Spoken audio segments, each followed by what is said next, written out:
Yo, what's up mga kaibigan? Nali na tayo magkwentuhan. Kahapon ay muling nakuha ng OKC Thunder ang panalo kontra sa Los Angeles Clippers sa score na 126-107 sa panguna ng 30 points and 12 assists si Shai Gilgeous-Alexander on 64% shooting sa field.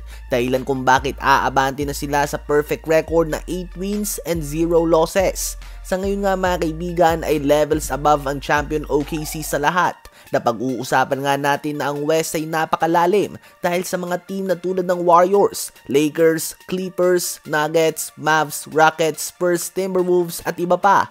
Subalit ang OKC ay may perfect 8-0 record na kahit na hindi pa naglalaro ng kahit isang game ngayong season ang kanilang All-Star Jalen Williams at nakapag-miss na din ng 3 laro ang kanilang third option Chet Holmgren.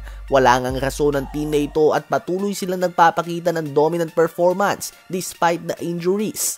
Sa ngayon nga ay lahat lang ng team ay naglalaban para sa second place dahil mukhang unstoppable pa nga ang OKC team na ito kahit na hindi pa sila kumpleto. Hindi man sila mabenta sa mga fans, ganun pa man ay hindi natin maitatanggi ang galing ng kanilang mga players sa panguna ng reigning MVP SGA na naglalaro ng walang kakampi na All-Star sa ngayon. At syempre ng kanilang coaching staff, deserve nga nito ng malaking credit. So far ay tinumba na nga nila ang Mavs, Rockets at Clippers. At base sa next 10 games ng OKC, sino ba sa tingin nyo ang una na makakatalo sa kanila o makakamansya ng kanilang record? Ngayon ay tumungo naman tayo kay Josh Giddey. Ang Chicago Bulls ay nasa tuktok ng Eastern Conference sa record na 6 wins and only 1 loss kahit na wala pa si Coby White na nag-average ng 20 points and 6 assists per game last season. At malaking dahilan dyan ay si Josh Giddey mga kaibigan na naglalaro na tila ba siya ang best point guard sa Eastern Conference. Mas maganda nga ang pinapakita niya sa tulad nila Jalen Bronson at LaMelo Ball sa ngayon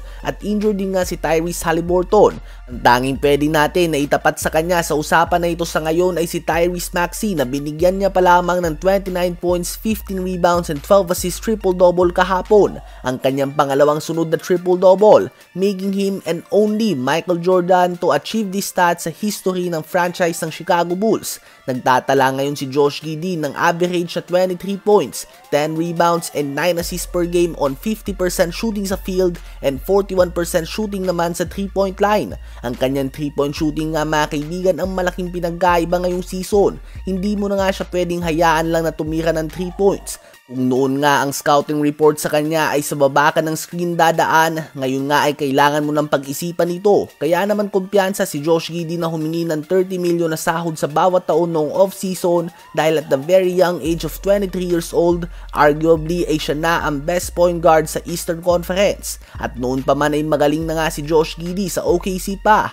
Sadyang hindi lang talaga sila tugma ni Shai Gilgeous-Alexander as teammates. Sa palagay nyo ba ay ang Australian point guard Josh Giddey na ang best point guard ngayon sa East?